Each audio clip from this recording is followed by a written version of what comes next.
नमस्कार। अब थोड़ी बात करते हैं हम ओशो और उनके साथ साथ ही जो कृष्णमूर्ति के विषय में।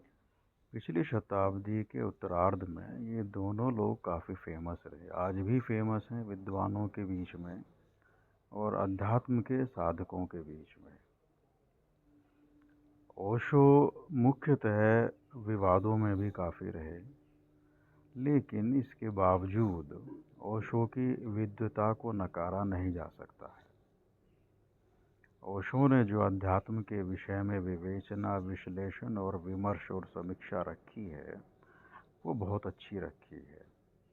भारत के आध्यात्मिक साहित्य को जिस तरह से उन्होंने विश्लेषित किया है वो बहुत कम लोग कर पाए हैं, और वो भी उस समय पर जब भारत थोड़ा अलग माहौल में था। अध्यात्म के साधकों को शुरुआत में बारीकियों को समझने के लिए ओशो का सहयोग बहुत आवश्यक रहा है, खास तौर से पिछले 30-40 वर्षों में। ओशो की शुरुआत हुई भारतीय साधकों को या भारतीय मन को संबोधित करते हुए। उनको जो सहायताएं मिली उसके विषय में कम ही लोग जानते हैं, लेकिन उन्होंने जो सहायताएं दी हैं लोगों को वे बहुत व्यापक है। जबकि दूसरे स्थान पर कृष्णमूर्ति उनसे काफ़ी पहले एक व्यापक अंतर्राष्ट्रीय संस्थान के अंतर्गत विकसित हुए। उनको उन संस्थानों से सहायता मिली, अध्ययन अध्यापन हुआ, जीवन को देखा और भारतीय अध्यात्म को उन्होंने भी जिया अच्छे से।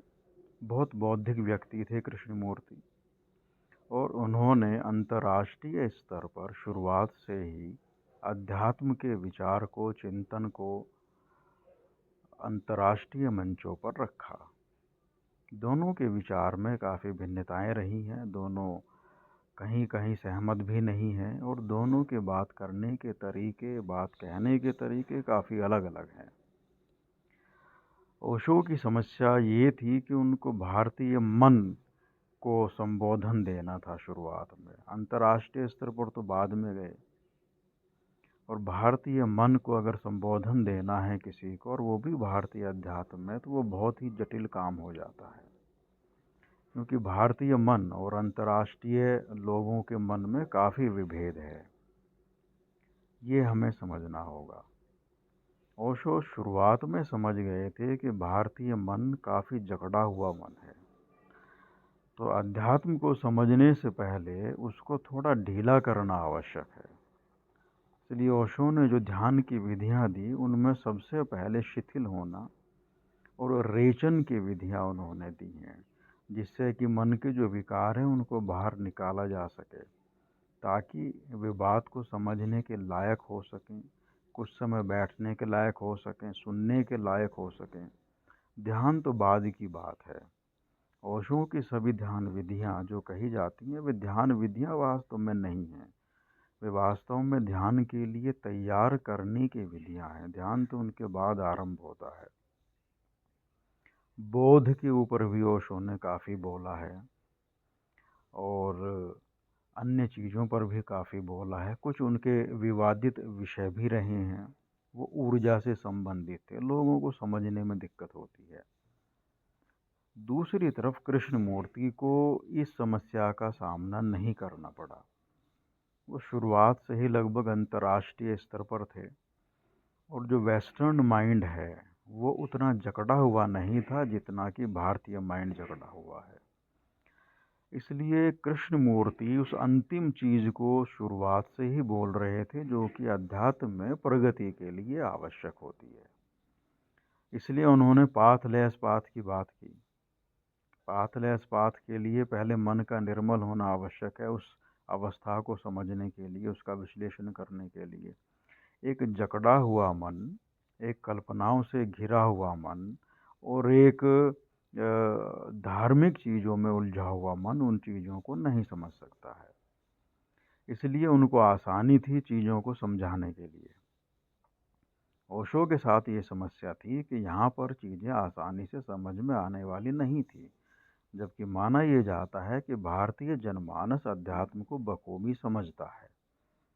ये एक भूल है। अध्यात्म को भारतीय जनमानस उतने तरीके से नहीं समझता है जितने तरीके से उसको समझना चाहिए। इसीलिए दोनों के मार्ग, दोनों की बातें, दोनों के तरीके बहुत अलग रहे। ओशो मेरी व्यक्तिगत राय में व्यावहारिक ज़्यादा थे और उन्होंने व्यावहारिक रूप से विधियों की खोज भी की है और जो काम भी करती हैं लाभ भी देती हैं। कृष्णमूर्ति अंतिम सत्य की बात शुरू से ही कर रहे थे, अंतिम विधि की बात, जो कि कोई विधि वास्तव में नहीं होती है और वहाँ पर कोई विधि से व्यक्ति पहुँच भी नहीं सकता है। लेकिन उस अवस्था तक पहुँचने के लिए कि जहाँ किसी विधि की आवश्यकता ना रहे, विधियों का सहारा लेना आवश्यक होता है।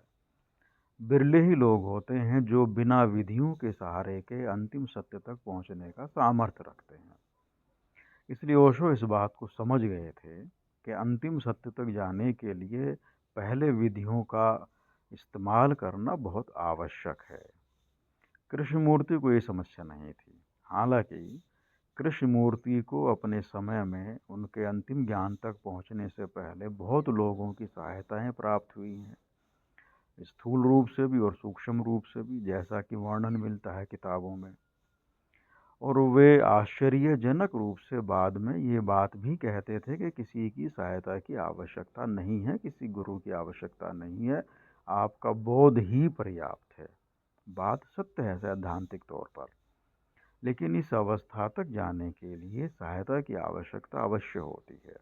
लाखों में कोई एक व्यक्ति होता है जो शुरुआत से ही इतना मैच्योर होता है कि उसको आवश्यकता सहायता की ना हो। अक्सर जो सामान्य लोग होते हैं उनको सहायता की आवश्यकता होती है। तो ओशो को जानने वाले, ओशो को मानने वाले, दूसरी तरफ उनको मानने वाले कृष्णमूर्ति जी को, उनमें ये अक्सर विवाद का विषय रहता है कि इनमें से कौन श्रेष्ठ है, जबकि दोनों में तुलना असंभव है। तुलना हो ही नहीं सकती है, न होनी चाहिए तुलना। दोनों अलग अलग स्तंभ हैं, दोनों ने अलग अलग तरीके से बातें कही हैं। बात ये है कि समझना कैसे है। साधक को या आध्यात्मिक जिज्ञासु को, या जो अपने ज्ञान की मात्रा में वृद्धि चाहता है अध्यात्म के संदर्भ में, उसको दोनों को सुनना और देखना चाहिए, अपना विश्लेषण करना चाहिए, अपना विवेचन करना चाहिए, उसके पश्चात ही किसी निष्कर्ष पर पहुंचना चाहिए। और अध्यात्म में कोई भी व्यक्ति अंतिम नहीं होता है, हर एक व्यक्ति अंतिम होता है। जिससे जहां आपको सीखने के लिए मिल जाए वो काफ़ी होता है। भारत के अध्यात्म में परंपरागत रूप से आश्रमों में चलने वाली व्यवस्थाएं, जो कि आध्यात्मिक थी, धार्मिक नहीं, वहाँ पर आज भी काफ़ी ज्ञानी और सिद्ध लोग हैं, पर वे समाज में उस तरीके से नहीं आते हैं। वे समाज में आकर के अपने आप को फैलाते नहीं हैं। हमारे जैसे लोग जो कि अभी खोजबीन में ही लगे हुए हैं, हम लोग ढूंढते रहते हैं कि भाई हमें कहीं कोई कुछ व्यक्ति मिल जाए, और हम सबसे पहले उन लोगों की ओर जाते हैं जो समाज में हैं, जो टीवी पर हैं, यूट्यूब पर हैं, जिनके बड़े बड़े आश्रम हैं। हो सकता है कि वहाँ लोग हों, अच्छे ज्ञानी लोग हों जो जानते हों, लेकिन इसकी संभावना कम ही होती है, क्योंकि अध्यात्म बहुत चीज़ों का त्याग मांगता है और बहुत ज़बरदस्त तरीके से आत्मविश्लेषण भी मांगता है। पढ़ना भी काफ़ी होता है, अभ्यास भी काफ़ी करना पड़ता है। तो ओशो ने भारत के लोगों को या दुनिया के लोगों को विधियां दे करके, नई विधियां दे करके उनकी जड़ताओं को तोड़ने का काम किया है। जड़ताओं को टूटने के बाद जब आप निर्मल होने की अवस्था के नज़दीक आते हैं, तब आपको वे चीज़ें समझ में आती हैं। इसी के साथ ही कृष्णमूर्ति ने अंतिम अवस्था से पहले हमें किन चीज़ों को समझना चाहिए, जिसके समझने के साथ ही अंतिम अवस्था में छलांग की संभावनाएं बन जाएं, वे चीज़ें सामने रखी हैं। तो दोनों आवश्यक हैं साधक के लिए या ज्ञानी के लिए, जो जानना चाहता है उसके लिए। इनमें कोई विभेद नहीं है। उन्होंने लगभग बात एक ही कही है, अलग अलग ढंग से कही है। धन्यवाद।